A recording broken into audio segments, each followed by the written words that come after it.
بسم اللہ الرحمن الرحیم۔ السلام علیکم۔ ماں تو پھر ماں ہی ہوتی ہے۔ ایک عورت اپنے 3 ماہ کا بچہ ڈاکٹر کو دکھانے کے لیے لائی۔ ڈاکٹر صاحب، میرے بچے کے کان میں درد ہے۔ ڈاکٹر نے بچے کا معائنہ کیا اور کہا واقعی اس کے کان میں انفیکشن ہوا ہے۔ نوٹ پیڈ اٹھا کر کچھ دوائی لکھی اور رخصت کیا۔ میں حیران تھا۔ عورت جانے لگی تو میں نے آواز دے کر انہیں روکا۔ وہ رک کر پیچھے دیکھنے لگی جیسے کچھ بھول گئی ہو۔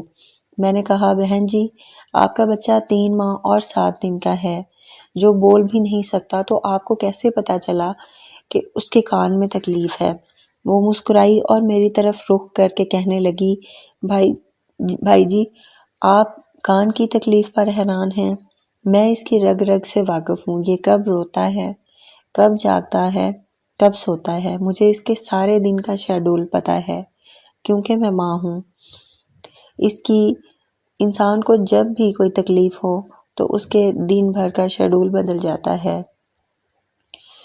وہ کھانے پینے، سونے جاگنے کے اوقات بدل جاتے ہیں۔ طبیعت خراب ہونے سے انسان ہر وقت بے چین رہتا ہے۔ کل رات سے میرا بچہ بھی خلاف معمول روئے جا رہا ہے۔ رات جاگ کر گزاری میں نے اس کے ساتھ۔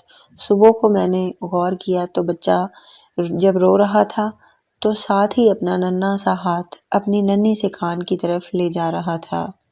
میں بچے کو اس کے باپ کے پاس لے گئی کہ اس کے کان میں درد ہے۔ وہ مجھے سوالیہ نظروں سے دیکھنے لگے کہ مجھے کیسے پتا چلا۔ اس نے بچے کے کان پہ ہاتھ رکھا تو بچہ اور زور سے رونے لگا اور میں بھی بچے کی تکلیف دیکھ کر رونے لگی۔ اپنے بچے کی تکلیف کو برداشت نہیں کر سکتی تھی کیونکہ میں ماں ہوں۔